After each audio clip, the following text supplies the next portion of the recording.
दोस्तों राधे राधे, हर हर महादेव। कैसे हैं आप सभी? उम्मीद है आप सब खुश होंगे, स्वस्थ होंगे, अपना ख्याल रख रहे होंगे, खुद को हील एंड पॉजिटिव कर रहे होंगे। बहुत बहुत स्वागत करती हूं आप सभी का एक बार फिर से हमारे इस चैनल पर। तो आज मैं फिर से आप सभी के लिए एक नई और फ्रेश रीडिंग करने जा रही हूँ। और आज की रीडिंग का जो टॉपिक है आप सबका फेवरेट है, थर्ड पार्टी और आपके पर्सन की करंट की एनर्जी क्या निकल कर के आ रही है। आज हम जानेंगे थर्ड पार्टी इस समय क्या सोच रही है, आपके पर्सन के दिल में सच में क्या चल रहा है इस समय पर, और यूनिवर्स किस दिशा में चीज़ों को लेकर के जा रहे हैं। आज की ये जो रीडिंग है ये एक general, collective and timeless reading है। इसका मतलब ये है आप इसे जब भी देखेंगे ये आपके साथ रेजोनेट ज़रूर करती है। जितना रेजोनेट हो उतना ही लीजिएगा, बाकी को दूसरों के लिए जाने दीजिएगा।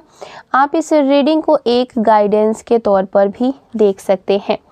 आप मेल हैं, फीमेल हैं, मैरिड हैं, अनमैरिड हैं, इंडिया से देख रहे हैं, इंडिया से बाहर से देख रहे हैं, आप इस रीडिंग को देख सकते हैं। ये रीडिंग सबके लिए है। आपको क्या करना है, अपना नाम जो है वो कमेंट सेक्शन में ज़रूर से क्लेम कर देना है और अपने पर्सन का नाम अपने मन में 3 बार ज़रूर दोहराना है। इससे आप दोनों की जो एनर्जी है आज की इस रीडिंग से कनेक्ट हो पाएगी और हम सही जान पाएंगे कि डिवाइन एंजल्स हमें क्या मैसेजेस देना चाहते हैं एंड आपकी एनर्जी में क्या संकेत दे रही है। अगर इस वीडियो से आपको थोड़ी सी भी क्लैरिटी मिलती हो, हेल्प मिलती हो, तो प्लीज़ वीडियो को लाइक करिएगा, शेयर करिएगा। चैनल पर पहली बार आए हैं, अभी तक सब्सक्राइब नहीं किया है तो सब्सक्राइब करके बेल आइकन ज़रूर दबाइएगा, जिससे आने वाले वीडियोज़ के नोटिफिकेशंस आपको सबसे पहले मिलते रहेंगे। चलिए देख लेते हैं क्या एनर्जीज़ कनेक्ट हो रही है। सबसे पहले मैं आपको कार्ड्स बता देती हूँ, उसके बाद हम एनर्जीज़ को चेक करना शुरू कर देंगे। तो कार्ड्स कुछ इस तरीके से आ रहे हैं। 3 of cups, 6 of swords, wheel of Fortune, night of pentacles, 8 of cups, okay, the hangman का कार्ड आया है, ओके, द स्ट्रेंथ का कार्ड आया है, okay, 2 of swords, okay, and bottom of the deck है द मून का card. ठीक है, ये कार्ड्स निकल करके आ रहे हैं। नंबर्स की अगर मैं बात करूं तो नंबर 5 की energy, number 6, okay, number 18, number 10, okay, number 13, ये इंपॉर्टेंट नंबर्स निकल करके आ रहे हैं। आप अपने और आपके पार्टनर के date of birth, month, time, year से मैच करके देख लीजिएगा। ओके, अब बिना देरी के शुरू कर लेते हैं। देखिए कार्ड्स में जो सबसे पहली एनर्जी आ रही है वो past life connection and rebirth की एनर्जी। कार्ड्स यहाँ पर साफ संकेत दे रहे हैं कि थर्ड पार्टी का आपके पर्सन से कोई गहरा कार्मिक कनेक्शन है और ये कनेक्शन सिर्फ इस जन्म का नहीं भी हो सकता है। ठीक है, ये जो कार्मिक कनेक्शन है इनका, ठीक है, ये पास्ट लाइफ से रिलेटेड भी इनका कार्मिक कनेक्शन हो सकता है। लेकिन यहाँ पर एक बहुत ही गहरी बात आ रही है सामने कि थर्ड पार्टी के जीवन में पहले बहुत बड़ा नुकसान हुआ है। किसी अपने को खोना, विश्वासघात, या फिर उनके साथ कोई किसी तरीके का धोखा हुआ है, या फिर ऐसा भी हो सकता है कि थर्ड पार्टी ने अपने जीवन में, ठीक है, ये चीज़ें देखा हो कि वो किसी की वजह से टूट गई हो। ठीक है, किसी की वजह से इसके जीवन में इसने बहुत तकलीफ़ झेली है। ओके, और उसके अंदर इस वजह से बहुत गहरी चोट भी लगी है। ओके, उसके अंदर एक सरप्रेस्ड एंगर है। ओके, मतलब कि छुपा हुआ इसके अंदर एक गुस्सा है, एक एंगर है। ओके, देखिए यहाँ पर उसके अंदर ये चीज़ है कि मुझे खुशी नहीं मिली तो कोई और क्यों खुश रहे, कोई और कैसे खुश रह सकता है। उसके अंदर ये बात कहीं ना कहीं चलती रहती है कि जैसे मुझे दुख मिला है वैसे ही सबको अपने जीवन में दुख और तकलीफ मिलनी चाहिए। ओके, यही वजह है कि उसका स्वभाव जो है वो बदलता रहता है। कभी बहुत स्वीट बनता है, कभी बहुत टॉक्सिक बनता है, कभी सपोर्टिव बनता है, कभी चालाक बनता है।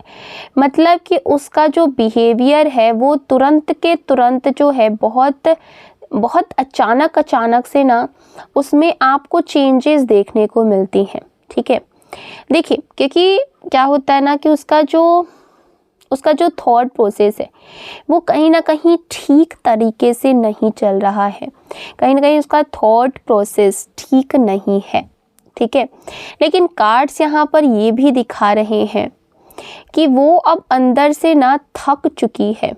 ओके, उसे पता है कि उसके कर्म अब जो है वो भारी पड़ चुके हैं। वो गिल्ट फील कर रही है, खुद में ही बहुत ज़्यादा वो खुद को गिल्टी महसूस कर रही है। वो चाहती है कि पुराने दर्द से वो बाहर निकल जाए। ठीक है, और अपनी ये जो भी इसने बदले की भावना अपने अंदर रखी हुई है वो बदले की भावना ये छोड़ दे और खुद को हील करे। उसके अंदर अब हार्मोनी की इच्छा जागी है, वो स्पिरिचुअल गाइडेंस ले सकती है या फिर हीलिंग की तरफ कहीं ना कहीं बढ़ रही है, क्योंकि उसे भी ये बात रियलाइज़ हो रही है कि जो वो बदले की भावना अपने मन में ले कर के चल रही है वो कहीं ना कहीं उसके ही जीवन में परेशानियां जो हैं वो डाल रही हैं। ठीक है, देखिए, याद रखिए, इच्छा और वास्तविक बदलाव में ना बहुत फ़र्क होता है।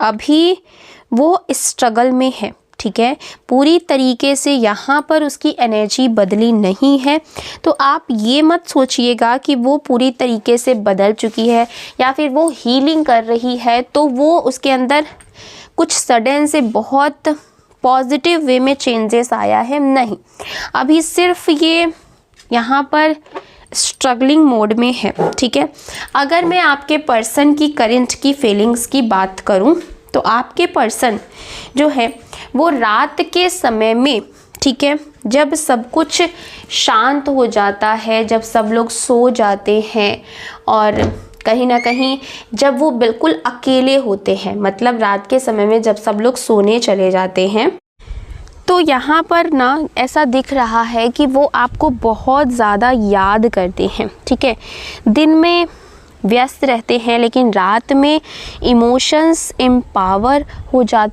पावर हो जाते हैं और वे इम्पल्सिव हैं और आकर्षित हैं और आपके पास आना चाहते हैं। ठीक है, दिल के किसी कोने में वो आपको ही अपना सच्चा पार्टनर मानते हैं। कुछ लोग हो सकता है कि मैरिज के बारे में सोच रहे हों, रीयूनियन चाहते हों, कांटेक्ट करना चाहते हों, स्पिरिचुअली वे आपको कनेक्टेड मानते हैं। लेकिन यहाँ पर एक सच्चाई ये भी है, वे कार्मिक साइकिल में फंसे हुए हैं, उनमें स्ट्रॉन्ग फिज़िकल अट्रैक्शन है। ठीक है, आपकी तरफ भी और थर्ड पार्टी की तरफ भी। ये अट्रैक्शन सिर्फ इमोशनल नहीं है बल्कि फिज़िकल भी है। कुछ केसेस में एडिक्शन, टेंडेंसीज, इम्पल्सिवनेस या डुअल बिहेवियर भी दिख रहा है। ये क्लियर डिसीज़न लेने में स्ट्रगल कर रहे हैं, कंफ्यूजन में है आपके और थर्ड पार्टी के बीच में। इस समय उनका ध्यान बहुत काम पर बहुत कम है और पैसों पर भी बहुत कम है। वे अपनी फाइनेंशियल स्टेबिलिटी तो बढ़ाना चाहते हैं, करियर बिजनेस पर फोकस ज़्यादा है इनका और काम पर थोड़ा सा इनका ध्यान ज़्यादा दिख रहा है। इमोशनली थोड़े से कंफ्यूज दिख रहे हैं, लेकिन प्रैक्टिकल लाइफ में खुद को स्टेबल दिखाने की कोशिश कर रहे हैं। अब यहाँ पर सबसे बड़ी बात यही है कि वे कंफ्यूज्ड हैं, दो रास्तों के बीच में अटके हुए हैं, दो लोगों के बीच में पिस रहे हैं और फिलहाल डिसीजन यूनिवर्स पर इन्होंने छोड़ दिया है। वो सोच रहे हैं कि जो होना होगा वो खुद हो जाएगा, ठीक है, मतलब ये गो विद द फ्लो जाना चाहते हैं।